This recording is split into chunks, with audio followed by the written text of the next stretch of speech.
días de nuevo. Empezamos la última sesión del curso. Vuelvo a darle la bienvenida a todos, a todas, los que estamos aquí en presencial, los que están online y los que lo verán en diferido en el futuro. Saludamos al futuro también desde aquí.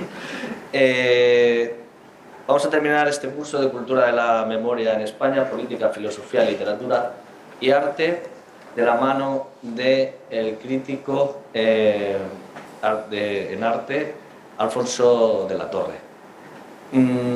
Alfonso de la Torre es uno de los, yo creo que es nos va a hablar sobre Manolo Millares.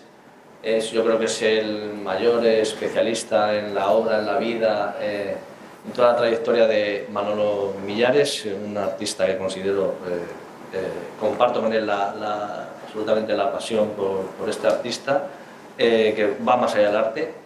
Antes nos explicaba por qué tiene que estar Manolo Millares en un curso en teorías de filosofía, y ahora seguro que se va a explicar muchísimo más. Bueno, Alfonso de la Torre, para quien aún no lo conozca, es un teórico y crítico de arte. Yo creo que lo sabe prácticamente todo del arte español de posguerra hasta hoy. Guarda memoria de aquellos años. Antes hemos escuchado con ese tono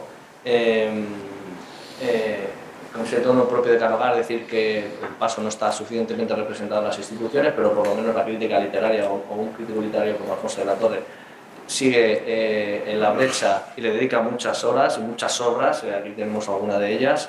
Bueno, pues Alfonso de la Torre no solamente es crítico literario, sino que es un estudioso concienzudo de la obra de muchos de estos autores, como demuestra el trabajo. Yo creo que son obras fundamentales, que son de las que quedan, como son los catálogos razonados. Ya ha hecho el de Millares, el de Zobel es el último que has hecho, creo, ¿no? Si me equivoco me rectificas. Es decir, ya saben ustedes que un catálogo razonado es una obra, hacer un catálogo razonado, solamente alguien con vocación de estudio concienzudo y de organización de toda una obra y de toda una vida puede llegar a hacerlo con éxito. Yo conozco, por ejemplo, su trabajo, entre otros, el catálogo razonado de la obra gráfica de Millares también, y es fundamental para estudiarlo. En fin, es comisario de multitud de exposiciones. También es escritor, ha publicado, incluso también has hecho ediciones de la poesía de Palazuelo, de un pintor. Es decir, no solamente recorre la obra plástica de los pintores, sino que también incide en su obra literaria, porque en España tenemos esa suerte de tener pintores que además muchos de ellos son grandes pintores y grandes escritores. Por ejemplo, ha hecho la edición de la obra poética que ha tenido a bien traer y regalarnos, de Manolo Millares, remontando a la cometa de sus sueños. Manolo Millares fue también un gran escritor, y él ha editado, o sea que es también editor. Bueno, su obra no solamente sobre Manolo Millares, sobre Palazuelo, sobre Zobel, sobre Torner, bueno, también, sobre todo también Rueda, ¿no? Con Gerardo Rueda. En fin, lo que es el crítico con el que hay que habérselas y al que hay que leer para entender la historia de la pintura de la posguerra hasta hoy. Por tanto, te damos la bienvenida, Alfonso, por estar hoy con nosotros, y agradecerte que hayas venido de viaje hoy. Sabemos que ayer mismo estabas a última hora presentando en Madrid tu último trabajo, de comisario, y has venido de madrugada casi, así que queremos también hacerlo constar, que ha hecho un sobreesfuerzo por estar con nosotros. Muchísimas gracias a Alfonso. Y si después de escuchar a Alfonso nos interesan por la obra de Millares, será algo imposible, y ya les anticipo que este libro, Manolo Millares, La atracción del horror, es un ensayo que contiene, aquí que hay mucho filósofo, que contiene mucha filosofía y que recomiendo encarecidamente. Bueno, me callo, que ya he hablado mucho. Alfonso, muchísimas gracias. Gracias, Rafael Herrera, y gracias a todos y todas los que habéis hecho posible que hoy que hoy esté aquí, decía.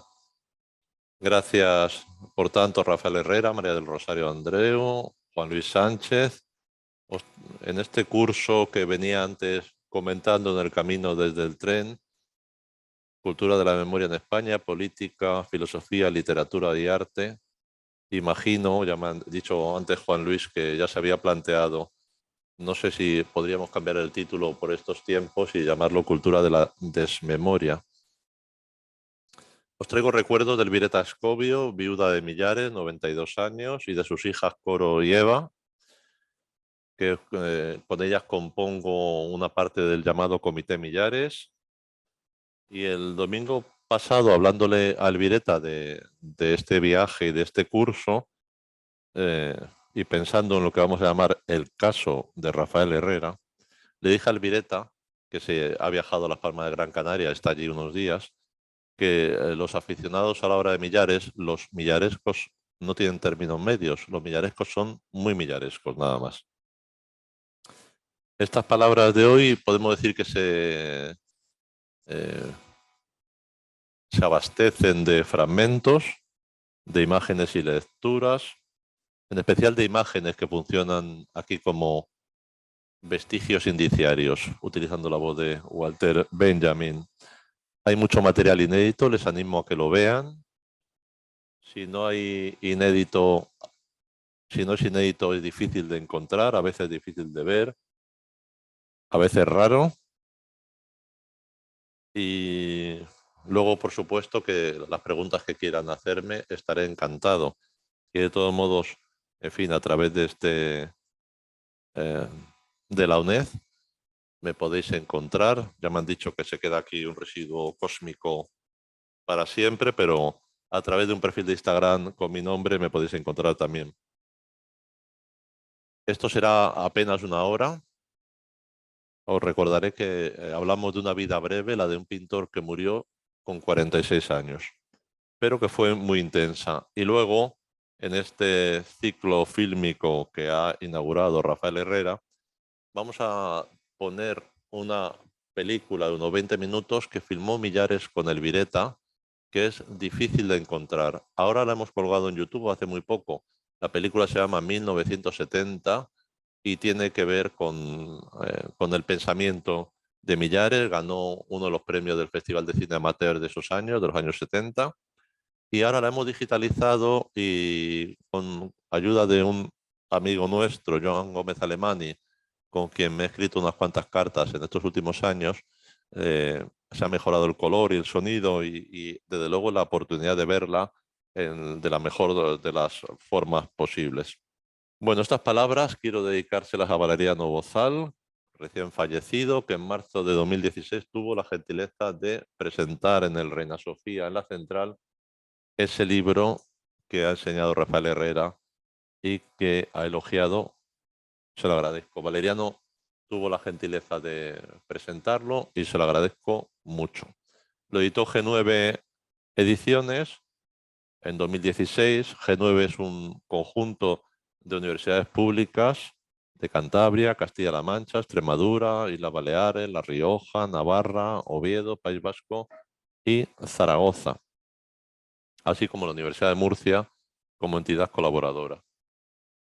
Como se ha contado, en el año 2004 publiqué el catálogo razonado de pinturas de Manolo Millares y esta fotografía que les pongo es para, en fin, tampoco la suelo mostrar, me da un poco de vergüenza, pero les confesaré que desde que la he descubierto la tengo encima de la mesa de mi despacho. Soy quien les habla, en casa de mis padres, 17, 18 años, y esas fotografías que ven ahí sobre la estantería, bueno, aparte que estaba marcado por lo que sería mi futuro, los libros, la escritura, la lectura, la máquina de escribir, el silencio del jardín que estaba al lado.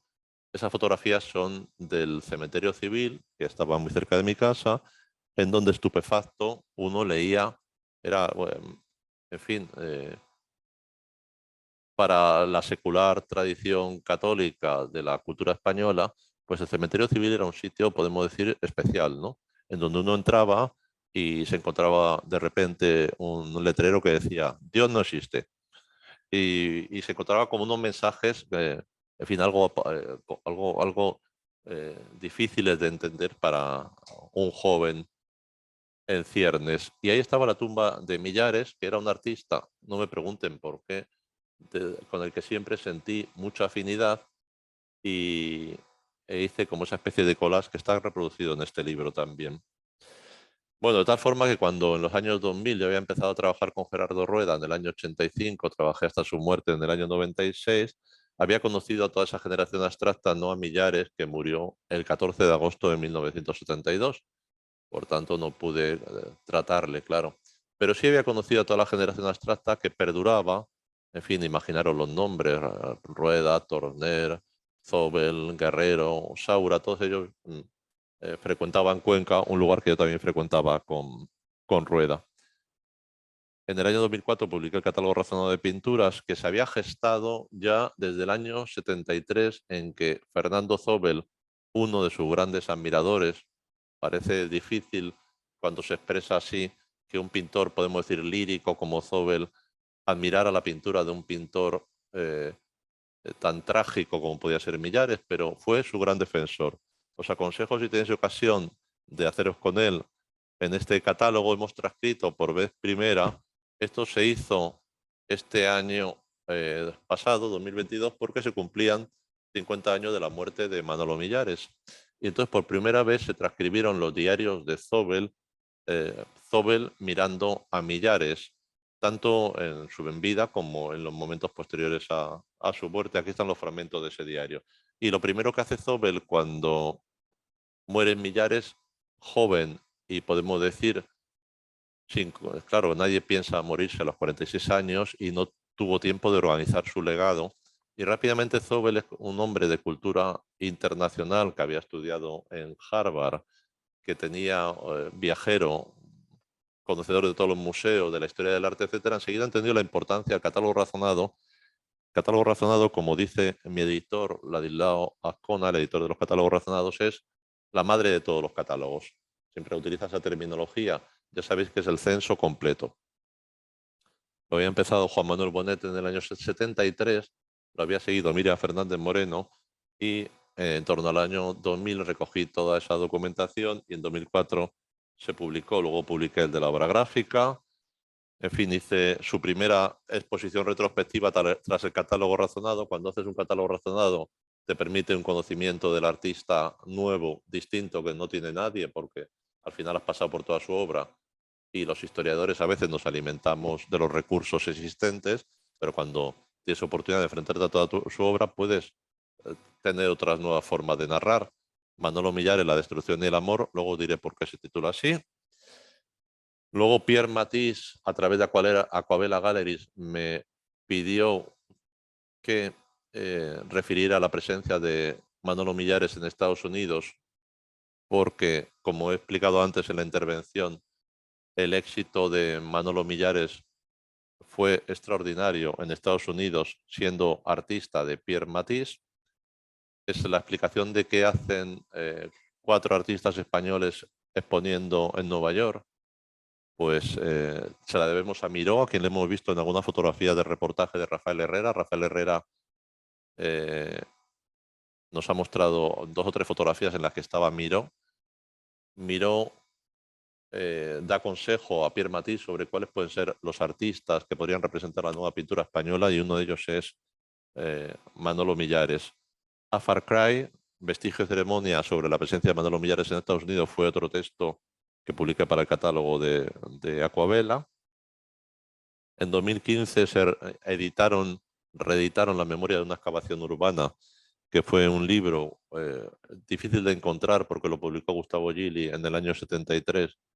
Les aconsejo su lectura, lo ha republicado, reeditado Guillermo de Osma con una versión en inglés y se lo prologué. Waddington Castott, galerías inglesas londinenses, me pidieron que escribiera un texto que se llamó Un delicioso mundo extraño, remontando la cometa a sus sueños en la suma poética de Manolo Millares, gran escritor y poeta. Millares, Building Bridges, Not Walls, es un trabajo que hice para la Galería Mayoral, un bonito trabajo como de devolver al mundo de nuestro tiempo a la obra de Manolo Millares. Lo hice con una gran comisaria que se llama Elena Soroquina, Descubrimiento Millares fue la exposición sobre su gráfica, que era consecuencia de su catálogo razonado. Se hizo en la calcografía y en el Museo del Grabado Español Contemporáneo y en el Museo de Arte Abstracto. Millares 50 años después ya les he hablado, y del libro de conversaciones sobre Millares y Palazuelo, que también les recomiendo, lo ha publicado el año pasado Edictoralia. Me dijo antes Juan Luis que si venía a vender los libros, digo, no, son de una donación para la UNED. Me ha dicho, es que hay autores que vienen y... No era mi caso, es un regalo para esta biblioteca y estoy encantado de hacerlo. Bueno, Millares es el artista más apropiado para este curso. Si pudiera, en fin, darse una afirmación como tan rotunda, creo que es de los artistas de posguerra de los más apropiados, porque era un apasionado de la historia y de la memoria. Es sorprendente que un artista de muerte joven tenga en esa especie de ADN artístico esa pasión eh, por la larguísima historia de los seres humanos. Es un hombre que pintará la historia, la de España, la del mundo, la del siglo XX, en un momento en el que, como muchos de vosotros, de vosotras sabéis, se ha descubierto la existencia del Holocausto, la amenaza atómica pende como un hilo sobre el pensamiento, sobre los seres humanos, pero también sobre los que piensan en el futuro, que viene desde la guerra mundial, la guerra civil, la posguerra civil, el hambre, la miseria. Como dijo José Augusto França, el poeta portugués, aquella era una España fatal. Durante los años 50, pensad en fechas, 1926 nacimiento, en los años 50 empieza a desarrollar sus primeras pinturas, y a partir de lo que podemos llamar su noción de, de ser un artista maduro, los cuadros llevarán título.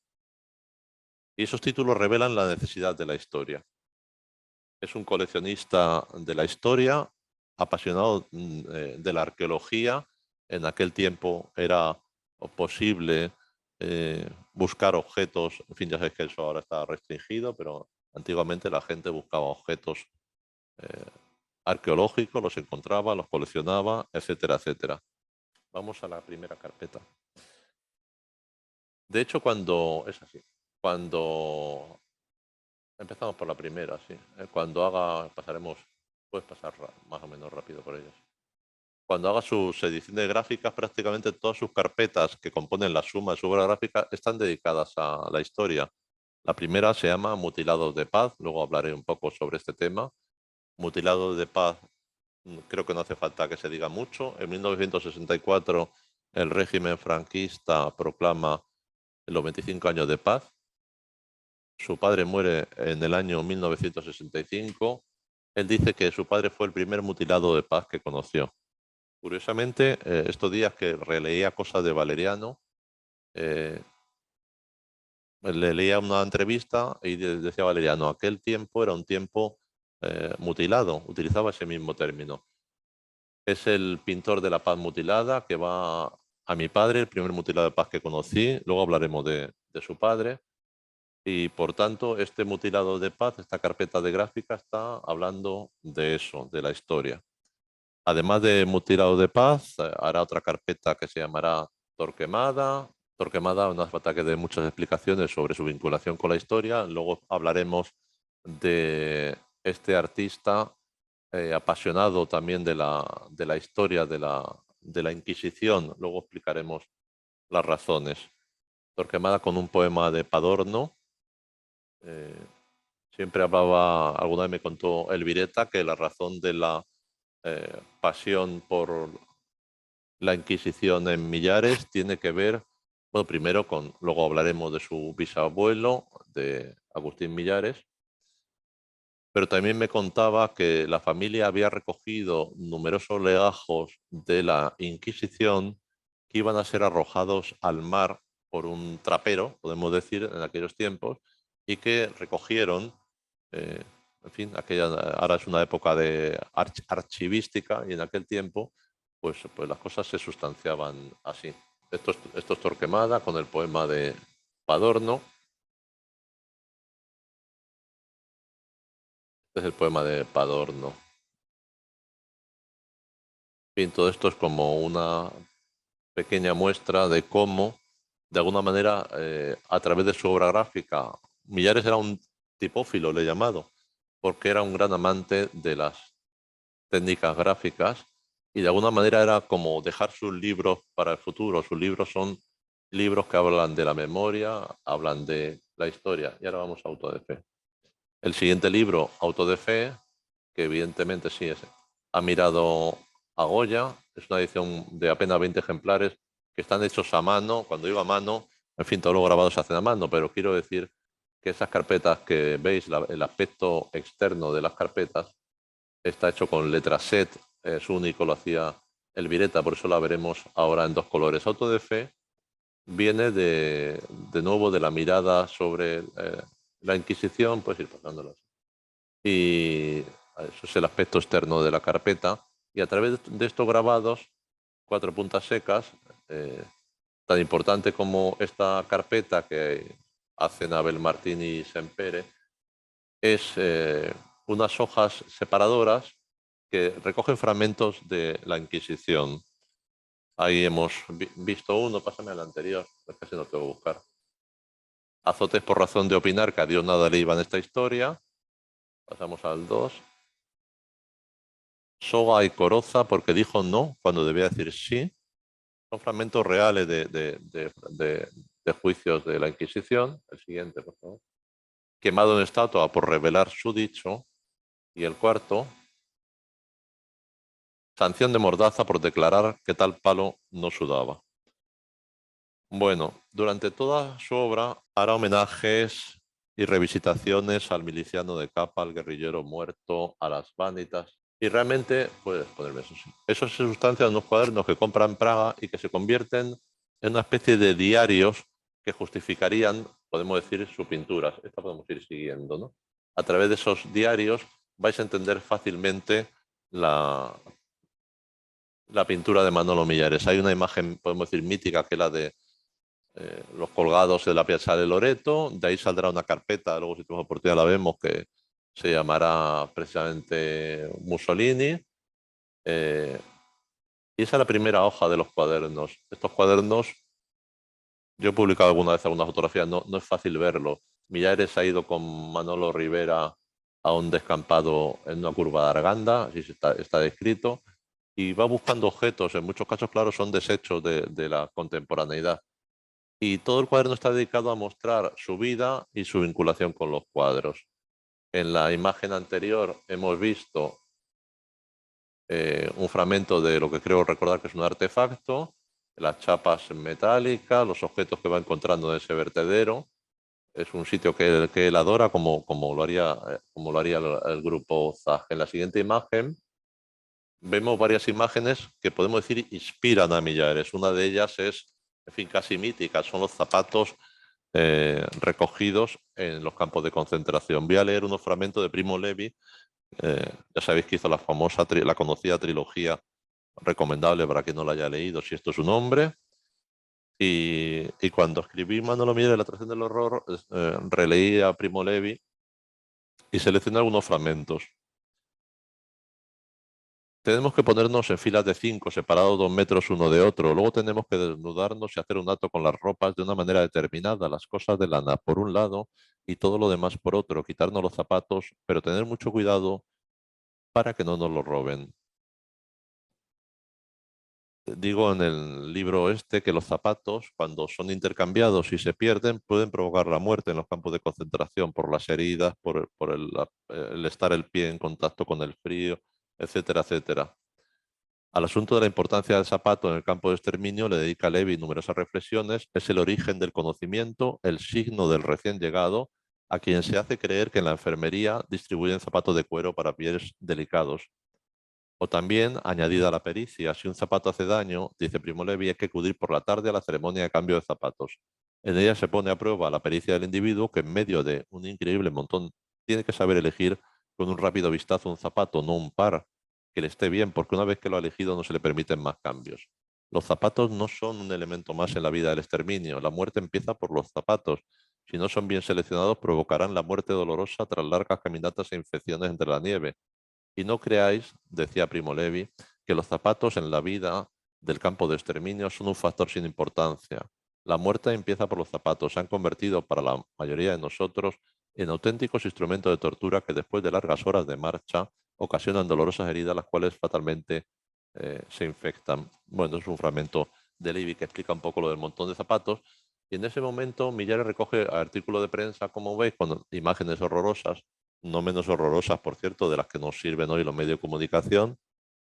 El otro día, el pasado viernes, uno de estos días, en fin, en que aprovecho para leer la prensa impresa, que viene la crítica de cine y empiezan a salir los culturales, pues uno de los noticiarios empezaba y ahora siempre dicen esto, les advertimos que las imágenes son duras.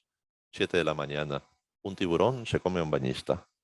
Y eso estaba ahí reproduciéndose, o sea que las imágenes del horror no han dejado de, no han dejado de ser expelidas por los medios de comunicación. Vamos pasando. Y Millares va explicando por qué pinta lo que pinta, es decir, de esas imágenes horrorosas tenemos el Watch que está ahí arriba. Luego he puesto algunos ejemplos con su pintura que está intercalado. Pasamos a la siguiente. Es decir, después de esta imagen anterior, es fácil entender, estos son fragmentos del catálogo razonado que he traído, pantallazos, que permiten entender este cuadro que creo que está en el Pompidou, me parece. Sí, está cedido en Toulouse, del Pompidou. Personaje caído. Pasamos al siguiente. Ahí tenemos otro personaje caído, ¿no? Es muy fácil entender esas imágenes de prensa. Por cierto, algo que hacía también Francis Bacon, el rodearse de imágenes. Luego os explicaré de dónde las sacaba también. Pasamos a otra, por favor. Esta imagen es casi la transcripción directa de una imagen que ha visto, de un torturado que la ha visto en la prensa y el cuadro consiguiente que lo tenemos después en color. Ahí tenemos el mismo cuadro que ha guardado Manolo Millares. De alguna forma estaba dejando testimonio de esa memoria del dolor que arrasa el mundo. Pasamos a la siguiente. Ahí tenemos otro caso de hombres caídos. Las pinturas de Millares de ese tiempo se llenan de hombres caídos, personajes oscuros y homúnculos que él dice que son sombrajos de la rendición humana. Es uno de los títulos más frecuentados. Es el ser humano vapuleado por la historia. Pasamos a la siguiente. La siguiente. Es el primer homúnculo que pinta, que está en el Museo de Bellas Artes de Bilbao. Es siempre lo mismo, es el ser humano suspendido entre la historia, ¿no? Por eso quise traer esas imágenes. Pasamos. Es otro homúnculo. Y es fácil entenderlo con esta imagen del álbum, que ya veis lo que dice. Y esto es un cuadro que se llama Mutilado de Paz. Luego hablaré un poco de los mutilados de paz. Pasamos. Bueno, esta es la imagen del Che Guevara. Y la siguiente se llama Guerrillero Muerto. No es muy difícil, no hace falta explicar gran cosa. Millares abastece de las imágenes del horror contemporáneo. Pasamos a la siguiente. Entonces, el Inquisidor Torquemada son ejemplos del uso de títulos de la historia. Bueno, y ese es el almohadón de Felipe II, la Vanitas, etcétera. Ahora viene, bueno, eso se llama Fusilado, es un cuadro que se ve en la película de Alberto Portera. Millares ha cosido a navajazos esa arpillera después de terminarla. Y ese es el sueño del príncipe, habla un poco de la vanita, de las vanitas, del fin de los sueños de gloria con la muerte. No sé si. Sarcófago para un personaje feudal, vuelve de nuevo a referir la historia, también con esos signos, esa escritura paroxística y sin legibilidad, es propia de Millares, que siempre cuenta que cuando asiste al encuentro con esos legajos de la Inquisición se encuentra con esas condenas a muerte que a veces están hechas con unas letras ilegibles y paroxísticas, como nerviosas, como iracundas, ¿no? Y él transcribe un poco esos signos de todos esos legajos y que de alguna manera hace acentuar ese factor de historia en los cuadros. Esto ya sabéis lo que es, la mítica fotografía de capa que él ha pintado. Y ahí lo tenéis, personaje para la paz, de la paz, es el miliciano de capa, traspuesto, podemos decir, a una arpillera. En la siguiente tenemos como un fragmento más cercano, creo recordar, sí. En esa carpeta de los cuadernos. Bueno, Realmente, si queremos una demostración de si Millares pensaba en la historia, tenemos una demostración señera, que es Moreno Galván, de quien luego hablaré, un crítico de arte, gran amigo de Millares, llegará a ser tan amigo que eh, fallece casi sin medios para ser enterrado y la familia, en fin, esto es algo que se ha contado, nos ha contado mucho, la familia Millares acepta que sea enterrado en la tumba de Millares, acompaña a Millares, fue su gran amigo, luego hablaré un poco de él. En el año 63 reciben un encargo del año 63, es un año muy agitado porque, en fin, hay numerosas protestas contra el régimen y se aproximan los 25 años de paz. De tal forma que hay lo que podríamos llamar contraconmemoraciones. Millares hará algunas de ellas, ahora las explicaré. Y le encargan, la Universidad de Barcelona, bueno, los universitarios le encargan que haga el cartel de una semana de paz. Moreno Galván escribe en unas memorias que escribe, dice, abro comillas y cierro comillas, las circunstancias aconsejaron abandonar. Y el cartel se queda sin uso, ese cartel tan bonito que ha hecho Millares. ¿Pero qué deciden? Yo siempre digo que esto es un mensaje en una botella. Ese niño es José Moreno Torres, hijo de Moreno Galván y de Carola Torres. Eh, Tuvieron dos hijos, José Moreno Torres y Carola Moreno Torres, editora de una hermosa casa editorial que se llama Barataria. Y se van al Pozo del Tío Raimundo, colocan el cartel, le dicen al niño que se ponga la foto, hacen la foto, se la guardan y la encontramos en 2017.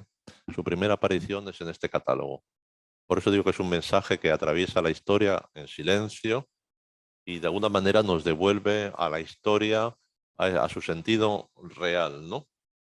Cuando el régimen decide conmemorar con todos los fastos los 25 años de paz, bueno, hay que decir que los artistas habían abandonado ya cualquier, no sé si llamarlo coquetería, lo que antes ha comentado Rafael Herrera, con el régimen. Siempre cuenta Manolo Rivera que en el año 59 hay una exposición junto al Museo del Louvre, en un museo que era el Museo de Arte Decorativas entonces, que se llamaba el Pabellón Marsan. Era una exposición de 13 artistas españoles y Manolo Rivera siempre cuenta que André Malraux les reúne a los que están allí y les dice, chicos, no, o sea, ya comprendemos, en fin, la internacionalización, etcétera, etcétera. Y a partir de ese momento, Tapies parece ser también adalid de ese abandono. Gran parte de los artistas acaban abandonando los proyectos internacionales que fueron muy importantes para los artistas, para nuestros artistas. Voy a recordar algo que recuerdo siempre cuando Millares va a la Bienal de Sao Paulo del 57, tiene una oportunidad única de ser reconocido por el arte norteamericano, algo que no estaba al alcance de cualquiera. Se produce una concatenación de golpes de suerte, podemos decir, de serendipias. La principal, que el pobre Jason Polo se ha estrellado con el coche, y entonces el pabellón norteamericano dedica una sección especial a Pollock y acude todo lo que podemos llamar la inteligencia norteamericana. Allí está el gran Fran O'Hara, el poeta eh, conservador del MoMA, el autor de ese hermoso libro de versos, Poemas a la hora de comer. Allí están James Johnson Sweeney, ahí están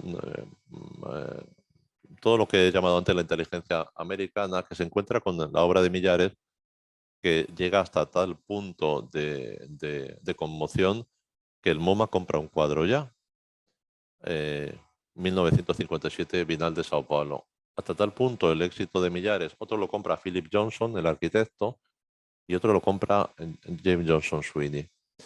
Eso es un auténtico acontecimiento. Oteiza, el pobre, iba a decir, que es el único artista español que ha viajado a Sao Paulo, ve a la comitiva americana ir hacia lo de Millares y la prensa canaria publica declaraciones de Oteiza en donde le dice a los canarios, tiene usted un artista muy importante, lo he visto en Sao Paulo, etcétera, etcétera.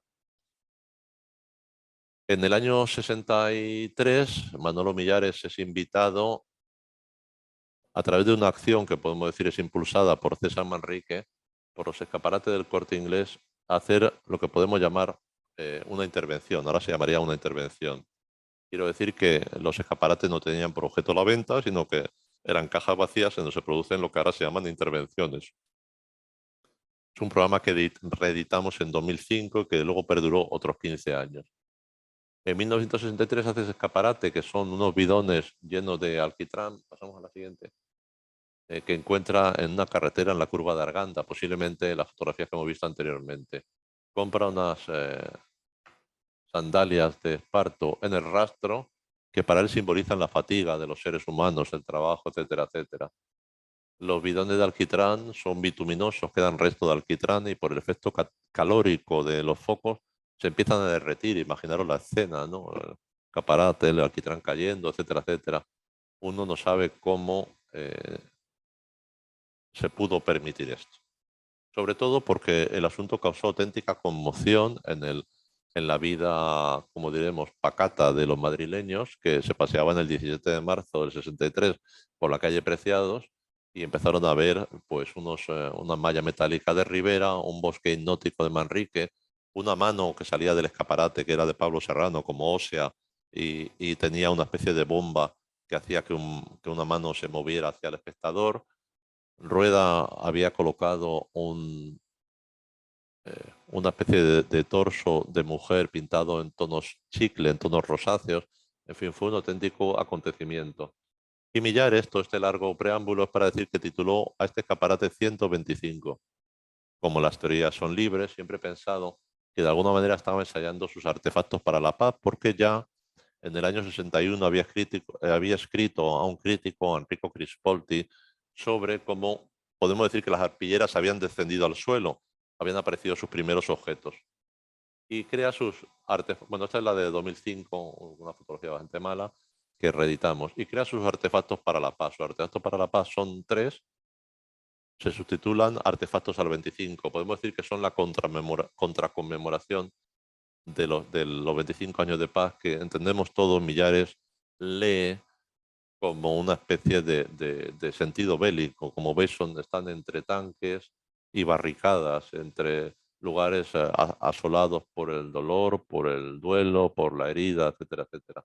Son 3 artefactos, 2 de ellos permanecen en la Fundación Antonio Pérez y uno está en el MACA de Alicante, que estuvo en la colección de Sempere. Pasamos al siguiente, por favor.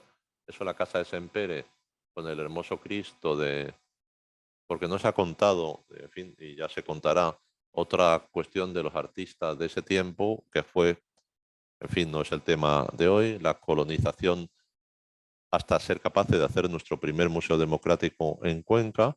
Siempre lo llamo nuestro primer museo democrático porque, como todos sabéis, el Reina Sofía no existió hasta los años 90 y en ese lapso de tiempo, solamente hubo un museo de arte abstracto, que fue el Museo de Cuenca, y las casas de los pintores que colaboraron también en ello. Ese Cristo es de Julio López. Pasamos a la siguiente. Este es otro artefacto para la paz. Este es el tercero, el siguiente. Gracias. Y finalmente estos son los 3 reunidos en la siguiente fotografía, la única vez que se vieron prácticamente reunidas en aquella época en la Galería Edurne, en donde se presentaron con una velada ZAG. ZAG, sabéis que era un grupo que estaba, podemos decir, liderado por Juan Hidalgo, y allí presentaron los artefactos. Luego veremos, al terminar, una película. ¿De dónde se abastece Millares para esas imágenes del horror? Pues lo sabemos, porque felizmente el archivo familiar está como muy bien reconstruido, principalmente con sus hijas Coro y Eva, y uno de sus lugares de abastecimiento es este libro, que es fácil de internet para quien quiera tenerlo, que se llama Gran Crónica de la Segunda Guerra Mundial, que es de selecciones del Reader Digest. En fin, actualmente están apenas a 40 euros los 3 volúmenes, y gran parte de las imágenes de las que se abastece Millares en su época adulta vienen de este volumen, que es sobre todo un gran repertorio gráfico de la Segunda Guerra Mundial. Bueno, la historia a Millares ya le venía desde la infancia. Os recomiendo las memorias de infancia y juventud de Millares, que son muy de infancia y juventud. Quiero decir que quien quiera encontrar algo más, pues es difícil, porque se frenan, podemos decir, en el momento en que se produce el viaje de Millares, que sucederá en 1955. En el colegio, decía Millares, no anduve ocioso en el manejo del lápiz. En realidad nunca demostré ser un buen estudiante. Me gustaba la historia, la geografía y odiaba los números.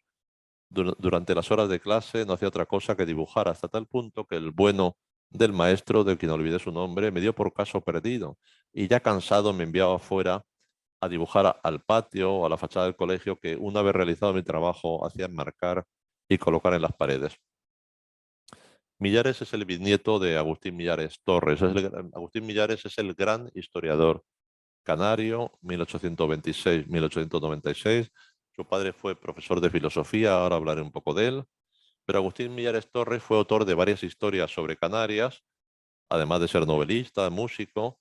Escribió la historia de la Gran Canaria, la historia de la Inquisición, que podemos entonces vincularlo a auto de fe, y la historia general de las Islas Canarias, que se fue publicando a partir de 1881. En sus memorias, él habla, Millares, en casa de mi tío Sisto, luego hablaremos del pobre Sisto, de su biblioteca me cayó en las manos la historia general de las Islas Canarias, de la que era autor mi bisabuelo, Agustín Millares Torres. Gran descubrimiento. La leo con gran pasión y en ello está el comienzo de mi interés por los primitivos canarios, sus costumbres y mi iniciación como aficionado a la arqueología.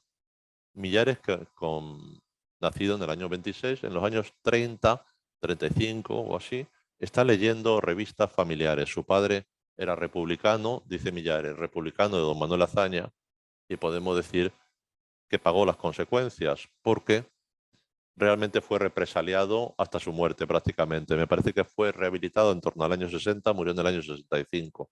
Las razones de esa represalia no fueron por su significación política, que no la tuvo, sino por lo que podemos llamar denuncias, en muchos casos anónimas, producidas en lo que en la, vamos a decirlo así, en la triste vida insular de posguerra. Eso hizo que le fuera apartado de la docencia, primero que fuera trasladado a Lanzarote, pero luego que fuera apartado de la docencia y prácticamente no la recuperó porque en el año 60 rehabilitado empezó una enfermedad y moriría poco tiempo después, pero en su casa era una casa culta en donde había, por ejemplo, revistas de esa época como La Pluma y España, revistas hazañistas. Por ejemplo, La Pluma, que fundó Manuel Azaña, que se movió entre el año 20 y 23, y en donde colaboraban también Luis y Agustín Millares. La Pluma era una revista literaria republicana. Creo que el sentido de revista, estando en un contexto académico, se comprenderá para la revista literaria de ese tiempo, es decir, era lo que podíamos llamar eh, entrega por fascículos de piezas literarias o bien pequeñas piezas cortas de teatro, etcétera, etcétera. Ahí escriben Pérez de Ayala, Valle Inclán, Gómez de la Serna, Antonio Machado, Lorca, Alfonso Reyes, Pedro Salinas y España, que se publicó entre el año 15 y 24, fundada por Ortega y Set, pues también llegó a la dirección de Azaña y colaboraron Antonio Machado, Gerardo Diego, Miguel de Unamuno. A partir de los años 30 y pocos, Millares va al Museo Canario. El Museo Canario sabéis que está en Vegueta y él escribe en esas memorias: mi interés por los aconteceres históricos canarios se crece aún más y empiezo a visitar el Museo Canario, en donde hago copias de acuarela de algunas vasijas aborígenes y de los planos y dibujos del ingeniero Torriani. Mis aficiones artísticas se crecen e igualmente mi interés por las gestas canarias de antaño. Prosigo mis escapadas al Museo Canario y hago una historia dibujada de Canarias, imitando hojas de viejos pergaminos. Hago también algunos retratos, leo las obras de Alejandro Dumas padre y las de Julio Verne. Por eso no será extraño que hay un hermoso reportaje que os aconsejo que leáis. Para quien no lo supiera, la revista Triunfo está digitalizada. La página web se llama Triunfo Digital y es una estupenda crónica de la historia de España y también de la cultura. Ahí escribe Moreno Galván y escribe esa especie de separata que se llama Pintores en Cuenca, que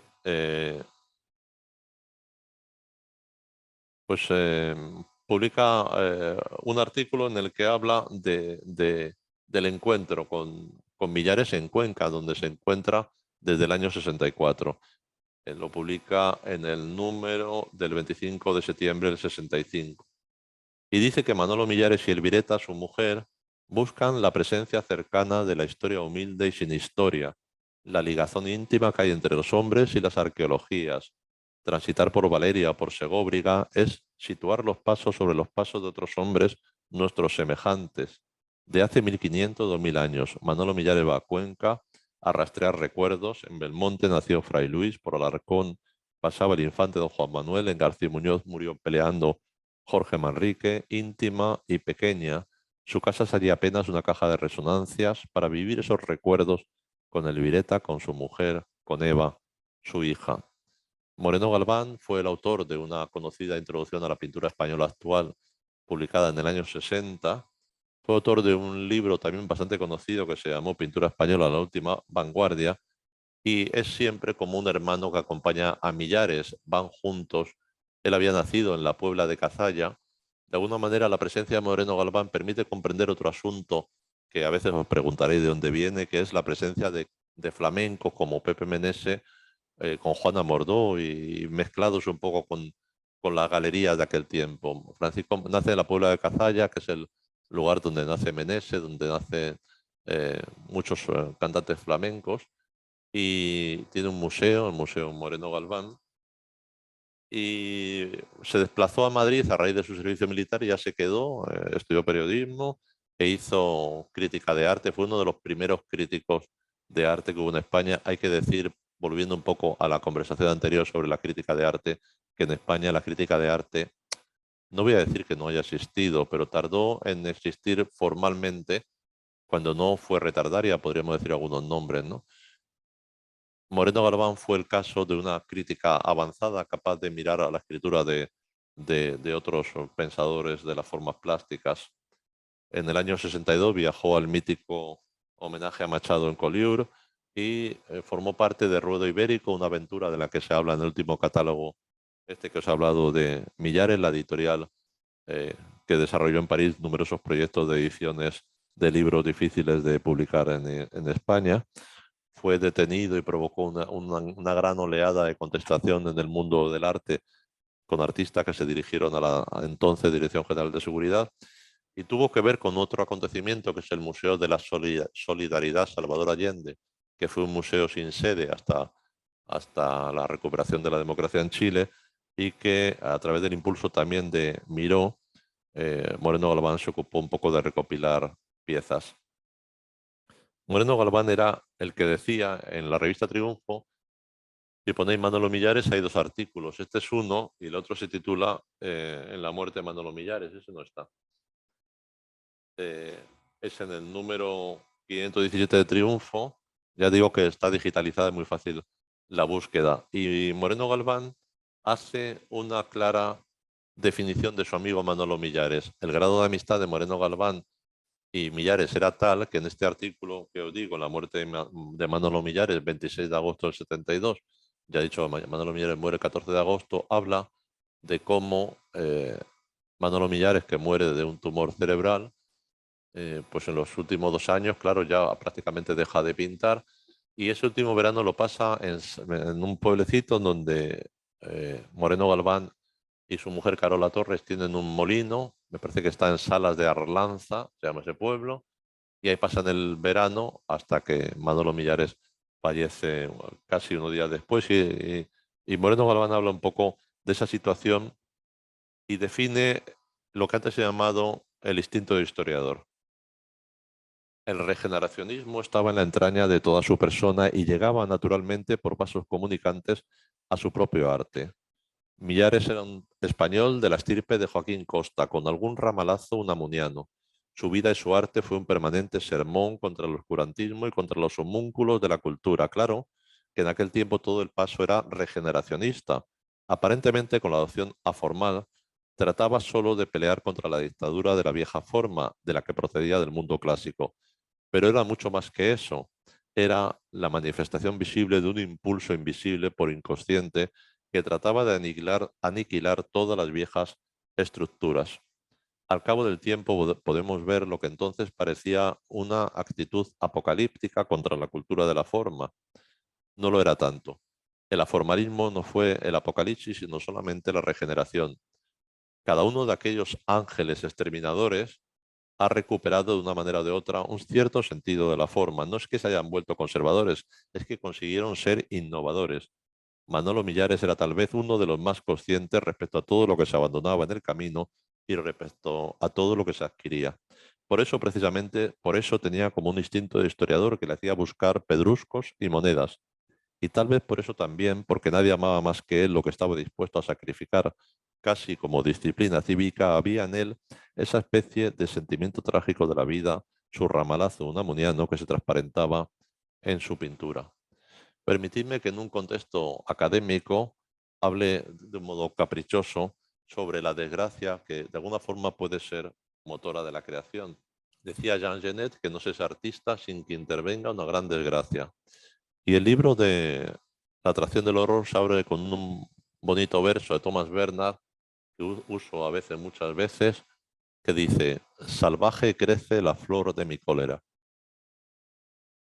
En 1942, estos son los niños Millares, si queréis os los defino un poco. La madre, Dolores Sal Bravo de Laguna, esto en 1933, de pie están al fondo Eduardo y Sisto, el más alto, a la izquierda Juan Luis y José María Millares, y a la derecha Jane y Manolo.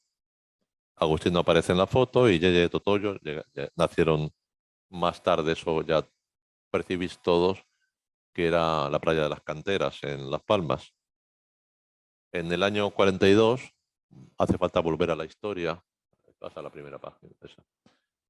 Manolo Millares tiene 16 años y es el año en el que tiene que ver morir a su hermano de tuberculosis en ese hospital que es el Hospital Militar de Las Palmas. Damos las gracias a Concha de Ganzo, que es una amiga mía, periodista, que me ha buscado en el archivo histórico de Las Palmas la fotografía de ese hospital.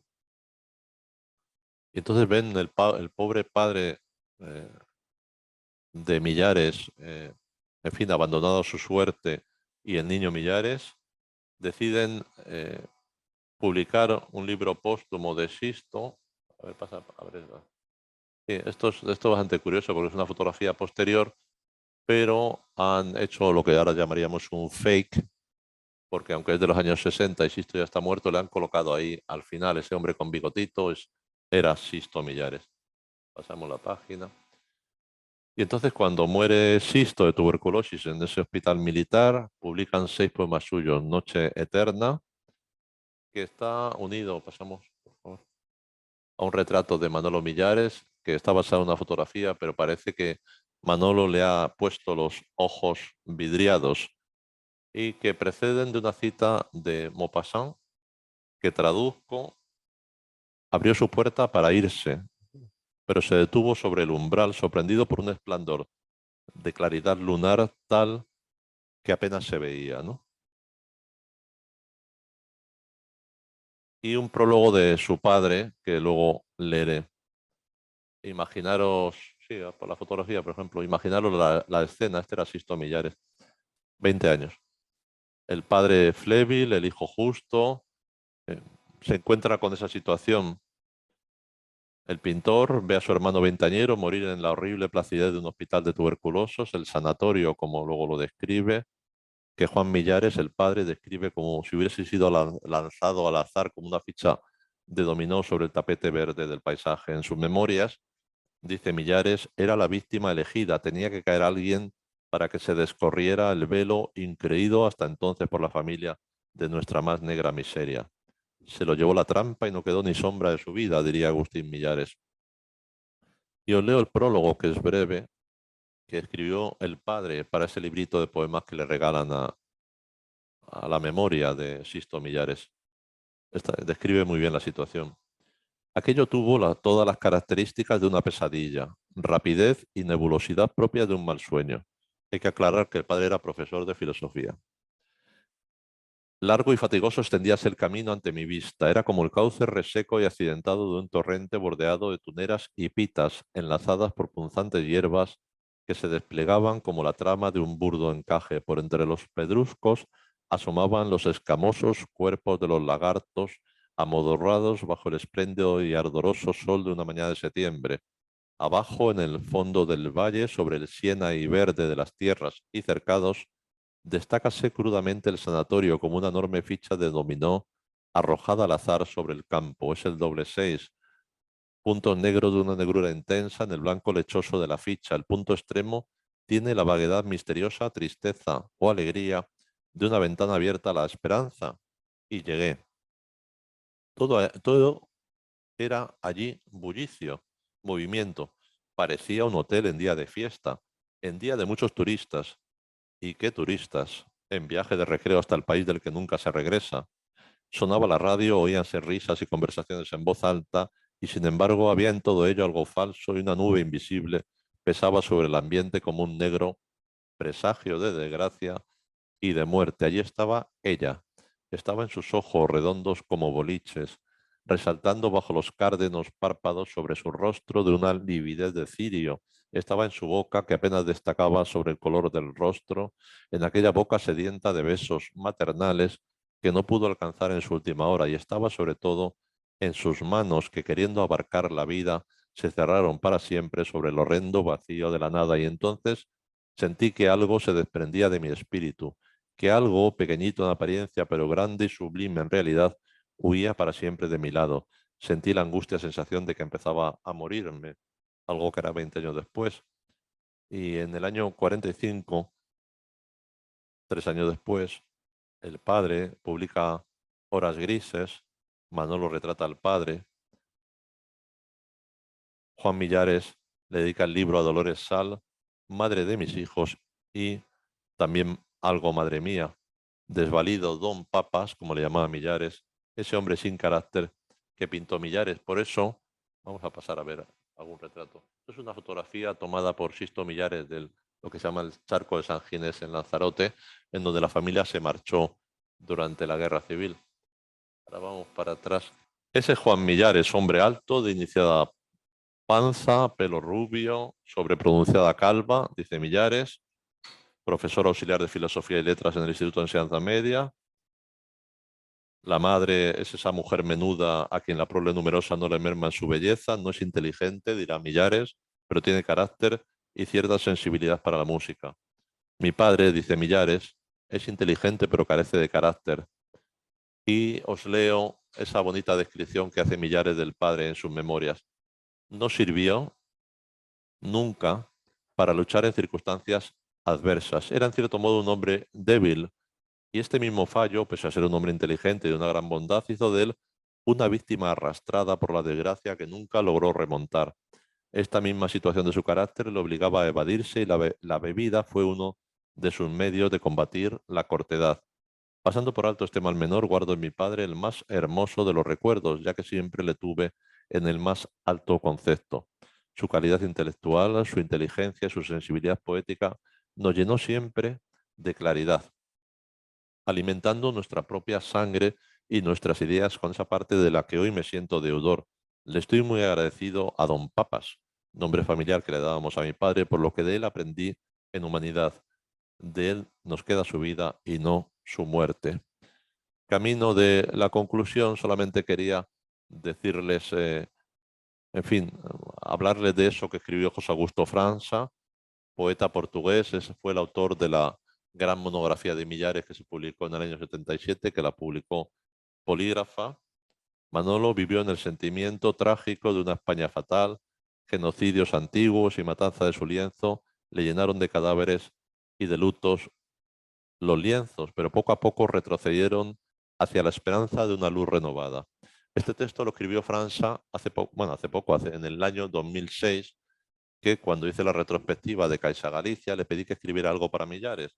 Ya era un hombre mayor, ha debido morir hace 2 o 3 años, y escribió una cosa muy hermosa, porque desde esta parte trágica habla de lo que podemos llamar la transición.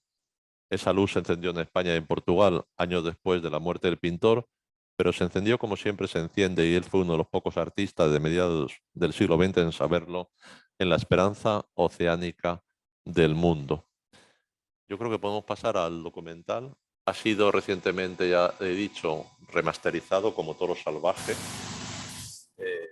por Joan Gómez Alemany, que también le ha aclarado las músicas.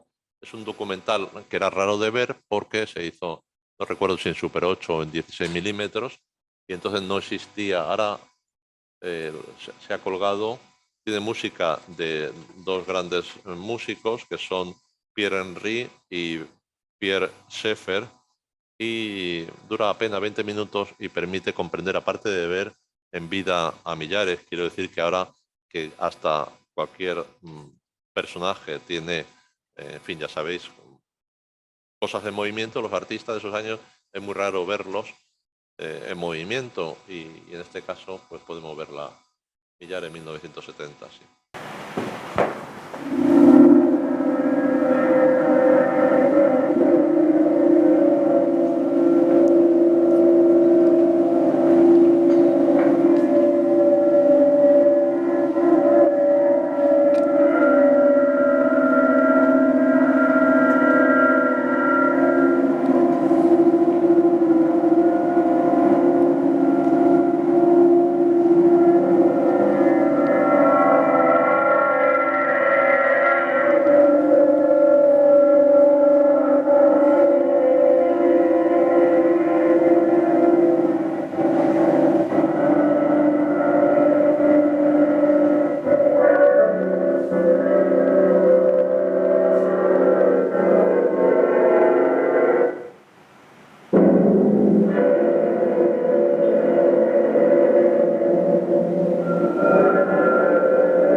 Bueno, iba a concluir después de este, no sé cómo calificarlo, este testimonio, vamos a llamarlo testimonio, de ese otro decir de un artista.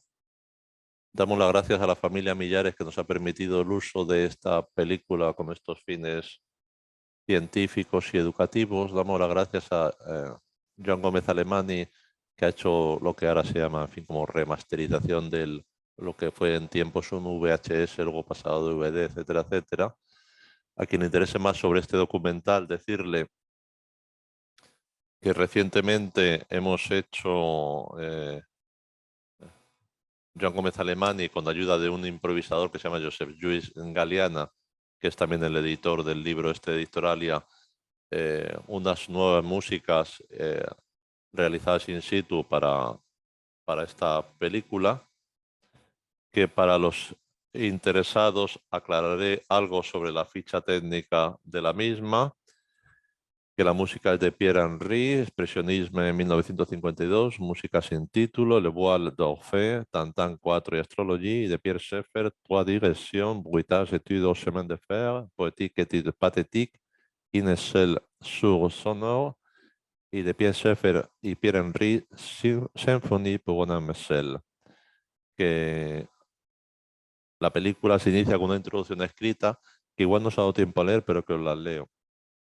Las referencias preliminares de este documental no son más que una de las partes que condicionan la pintura de Millares, la de los homúnculos, personajes caídos y mutilados de paz. Habéis visto también que la película no solamente habla de esa parte dolorosa de la Guerra Mundial que fue el Holocausto, sino que se transfiere a todos los tiempos. Ahí hay imágenes de lo que podemos llamar los conflictos raciales, hay imágenes de Vietnam, hay imágenes, parece que Millares quiere subrayar esa latencia del dolor en toda la vida de la humanidad. Siempre me gusta terminar con una frase de Manolo Millares, que escribió en un texto que publicó Cuadernos de Son, Papeles de Son Armadas, en abril de 1959, que es el origen del título de esa retrospectiva que llamé La destrucción y el amor, y que entronca con ese regeneracionismo unamuniano del que hablaba Moreno Galván.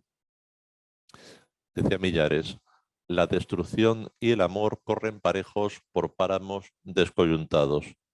No importa que el hombre se haya roto si emergen de él, entre los légamos, rosas y principios renovadores como puños.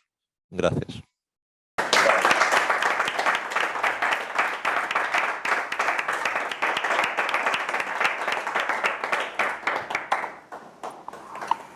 Bueno, pues muchísimas gracias, Alfonso, por tu exposición y tu generosidad de habernos traído no solamente todo lo que sabes, sino habernos traído documentos tan bellos, intensos y que no conocíamos. Y desde luego que ahora le dejan, como siempre, pues estupefacto, ¿no? Me ha recordado una cosa que traes tú en tu... Perdón, un inciso, que ahora doy la palabra. En la atracción del horror traes un texto del propio Millares que me ha recordado mucho este documento que has traído, justamente porque a mí me impresionó mucho. Que dice, porque Millares, como ha dicho Alfonso, también era un gran escritor, y dice: no me asusto si digo que mucho de lo que hago escapa a mi entendimiento. Y no me asusto porque en rigor no siento necesidad de entender todo lo que pinto. Actúo con toda libertad y en un mundo deliciosamente extraño, desconcertante. Choco con diferentes texturas, y esto es, acribillo los espacios infinitos y los torturo con la dinámica maraña de unas cuerdas.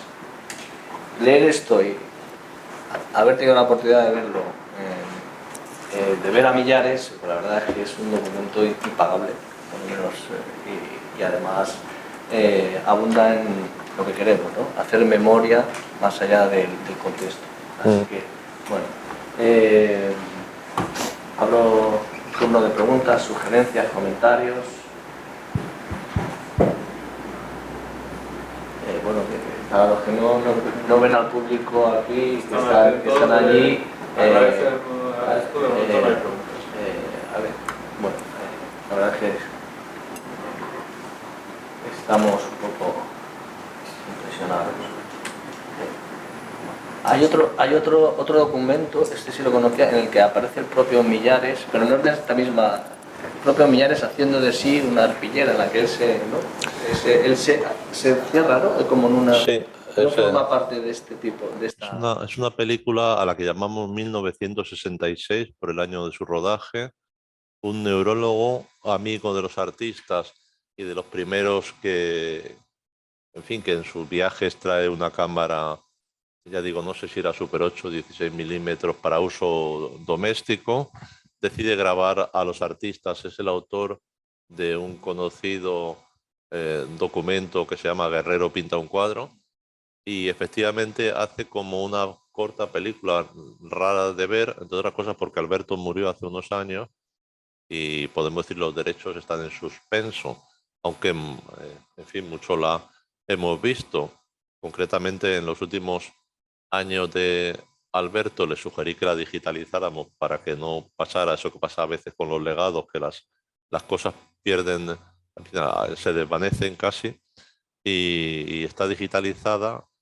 eh, Y efectivamente es esa película en donde hay un momento que Millares entra en trance prácticamente y se convierte en una especie de crisálida. Ahí habéis visto mientras pinta que hay como un cierto trance en la otra película. Millares se ha pinchado, le sale sangre, pero sigue con los cuadros en un cierto paroxismo, y en esta se envuelve en una arpillera y hasta prácticamente quedar encerrado en ella, autocosiéndose, claro, dentro de ella. La película del gran amigo de los artistas, que fue Alberto Portera. Hay que recordar, en fin, esto es una cuestión, eh, no sé si accesoria. En aquel tiempo los artistas no tenían seguridad social, no tenían...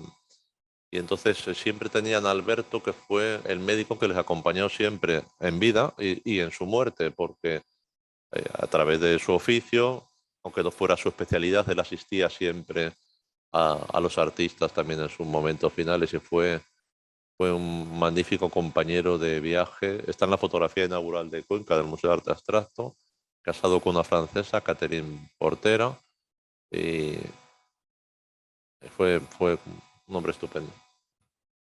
Sí, bueno, porque me impresionaron el primer documental de Canogari, me ha impresionado mucho este, ¿no? Y diría algo así como que la belleza de Canogar, ¿no?, de la que hablaba al principio en el documental, y la belleza de Millares parecen ser como o apuntar por sitios diferentes, ¿no? Entonces, si ya que estáis los dos ahí, los dos sois grandes conocedores de uno y de otro y del paso, ¿cómo definirían uno y otro la belleza, ¿no? O si en un caso a mí me parece, he visto un documental y he visto otro, lo que habéis dicho, uno tiene un carácter como más luminoso, ¿no? En otro tiene un carácter muchísimo como más trágico, incluso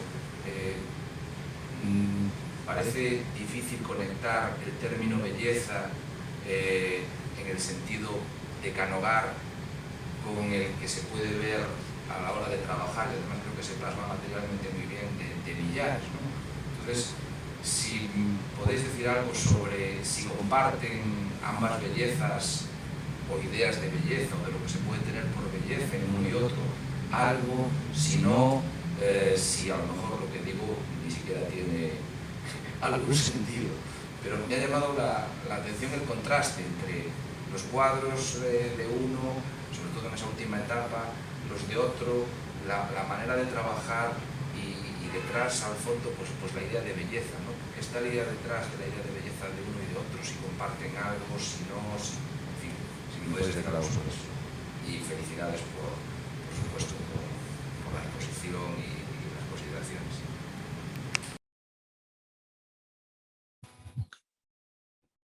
Bueno, lo que hay que decir es que todos los artistas del paso comparten, además del movimiento, ciertas ideas que son también plásticas. Evidentemente, claro, la primera es la abstracción, y hay un momento en que Canogar se millaresiza, podríamos decir, que es el momento de los cuerpos negros que vienen inmediatamente después de la abstracción informal, mediados de los 60.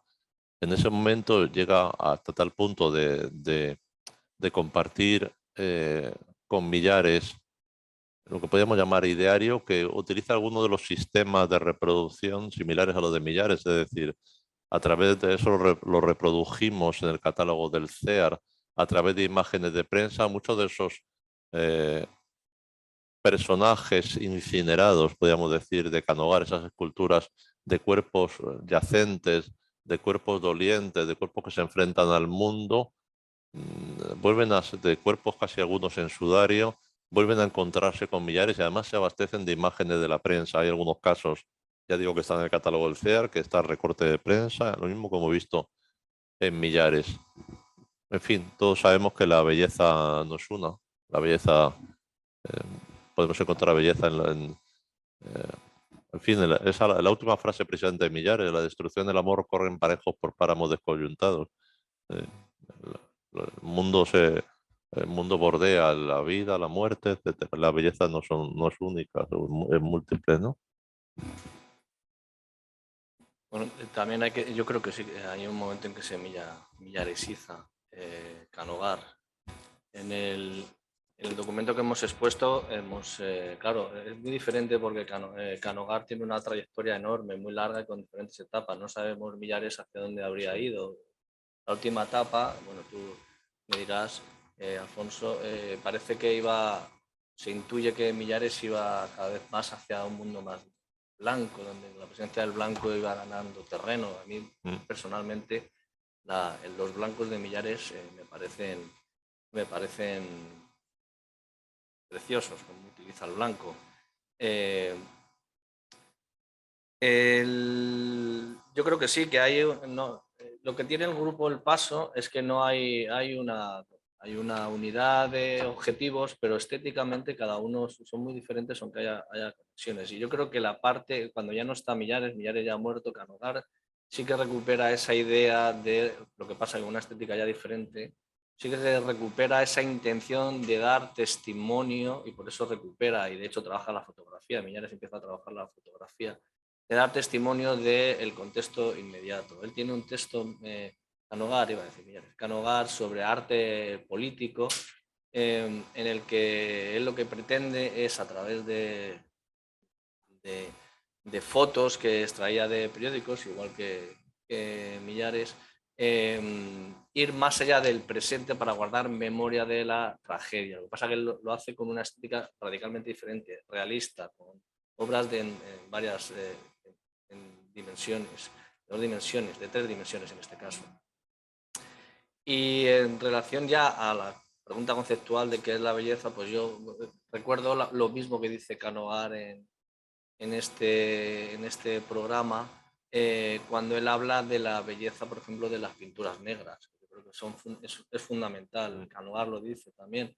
Dice, bueno, nosotros no podíamos salir del país, estábamos muy aislados, pero teníamos el Prado, teníamos las pinturas negras.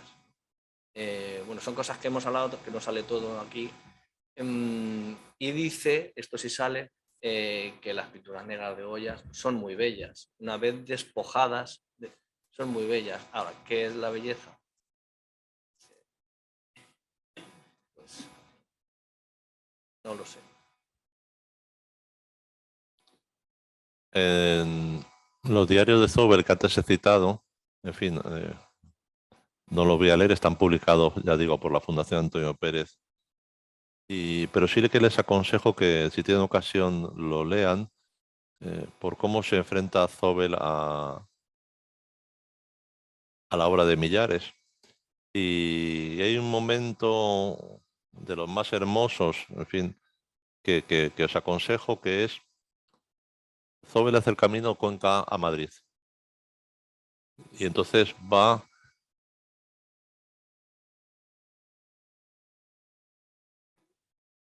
a componer un cuadro, que es este cuadro de homenaje a Manolo Millares, que veis que lleva como una especie de X, ¿no?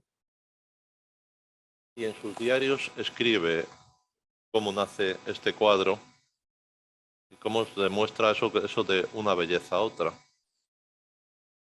Gustavo y yo fuimos a Madrid para el funeral de Manolo, que tuvo lugar a primera hora de la tarde en el cementerio civil. Había más personas de las que esperaba, considerando que Madrid está vacía a mediados de agosto. Unas 50 en total. El Vireta estaba allí, mostrando tensión pero bellamente compuesta, y los porteras, Alberto y Caterine, por supuesto, y un pequeño grupo de familiares. De los amigos recuerdo a Canogar, Paco Farreras, Eneno Viña, Gastón Orellana, Viola, Rinaldo Palucci, Castro Arínez, Cirilo Popovici, su esposa María Droc y Fernando Nuño. El entierro fue muy simple. No hubo ceremonia ni oraciones. El ataúd fue bajado en silencio y Alberto Portera, al Vireta por el brazo y la alejó cuando la tierra comenzó a caer. Fue solemne y lo encontré muy conmovedor. El cementerio civil es un lugar extraño, bastante pequeño y con un aroma dulce a partir del follaje que adorna la parte más antigua, principalmente inglés y alemán. Un ambiente romántico, algo nostálgico y tranquilo. Regresamos a Cuenca inmediatamente después.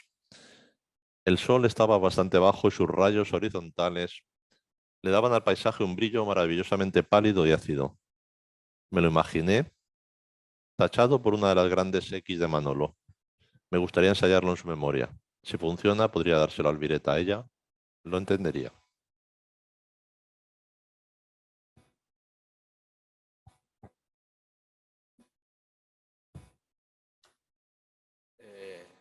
No sé si en la exposición, te pregunto, en la exposición que se ha hecho en Canarias hay un vídeo en el que aparece ella, Alvireta, hablando de Ares, porque ya es una mujer muy mayor, pero muy lúcida, y la verdad es que es admirable verla. Y no sé si eso está en red, lo digo por animar a la gente a que lo vea. Yo tuve la oportunidad de verlo allí, Sí, pero no sé si está en red, yo no lo he encontrado. está Y es un colgado, sí. documento precioso. Me parece que es un reportaje que es de Tino Calabuch sobre la exposición retrospectiva que tuvo lugar en el Reina en el año 92. Elvireta tiene ahora 92 años, conserva esa lucidez que citas, en fin, con los achaques de la edad que puede tener cualquiera de nosotros, pero extremadamente lúcida. Ya acabo de explicar cuando empecé, diciéndole, recordándole, porque con su hija Coro, en fin, mantengo más relación epistolar internauta y se iban a Canarias justamente estos días. Pero con el virus también es más difícil esa comunicación, entonces la comunicación es oral, frecuentes llamadas y demás. Y el domingo pasado le hablé de este encuentro y de lo que hemos llamado tu caso. Cuando le dije es que, en fin, Rafael Herrera, como muy millaresco, el Vireta, ya sabes que los millarescos somos muy millarescos. No hay términos medios, no es te gusta, no te... Bueno, sí, cosas sí, cosas no, no. O todo o nada. Sí, de acuerdo.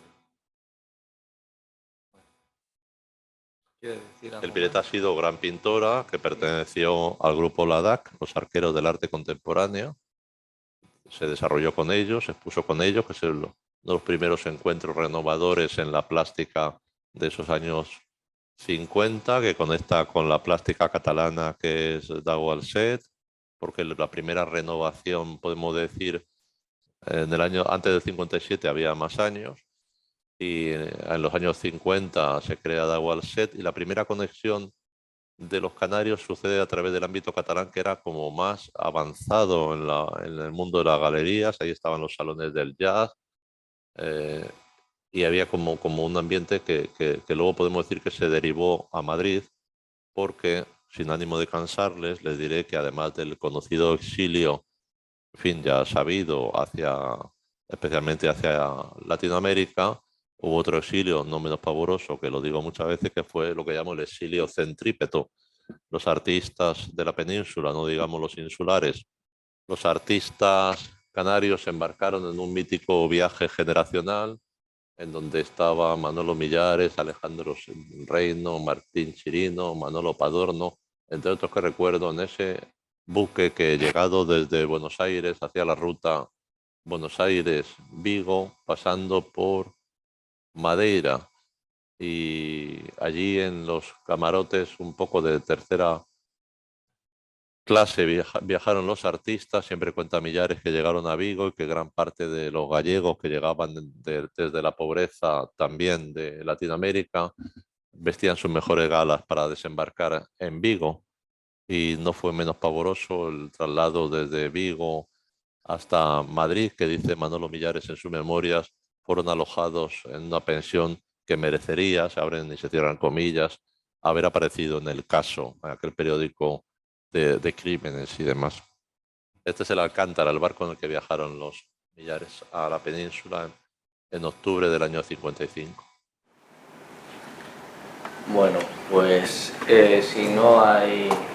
yo no me voy a dar la palabra a mí mismo, lo prometo, pero si hay alguien que quiera comentar algo más, quedan 2 minutos para ser alemanamente puntuales. Bueno, Pues entonces, Alfonso, ha sido un placer. Alfonso, ha sido un placer. Muchísimas gracias por habernos acompañado y una vez más por traernos documentos tan exclusivos. El placer ha sido mío y os agradezco la invitación, la acogida cariñosa y esperemos que se repita y en fin, que tengamos unos tiempos, unos plazos mejores por coincidencia de las agendas y demás. Muchas gracias. A vosotros. Gracias por tu ayuda. Pues antes de concluir, vamos a clausurar las jornadas. Por favor, María Rosario Andreu, que siempre mantiene su perfil discreto, pero sin la cual esto no habría sido posible. Pues nada, yo por mi parte, una vez más, hacer pública mi gratitud al centro de Villarreal, porque siempre acoge las propuestas. Me siento muy mimado aquí. Ya sabéis que eso es un peligro porque luego vuelvo y ya. Pero me siento muy bien con vosotros. Acogéis mis iniciativas siempre con muchísima generosidad y bueno, esto quiero que se refleje o decirlo y ponerlo de manifiesto, porque siempre mantienes un perfil de discreción y creo que es justo decirlo una vez más. Muchísimas gracias por haberlo hecho posible. Bueno, pues a vosotros por haber participado de estas ponencias sobre la cultura de la memoria. Aparte de agradecer a los inscritos en el curso, bueno, a Enrique, que estaba al cargo de todo esto que estaba online. Lo que sí que quiero es llegar a recalcar que espero que todas estas ponencias hayan hayan dado un poco de luz a aquella famosa frase de que si no sabemos de dónde venimos, difícilmente sabremos hacia dónde vamos. Entonces yo creo que este curso pues haya podido dar eso, un poco de idea sobre esta temática, nos haya hecho reflexionar y sobre todo la posibilidad de repetirlo y ampliarlo. Gracias a ti y al resto del personal que ha contribuido a que esto haya sido posible.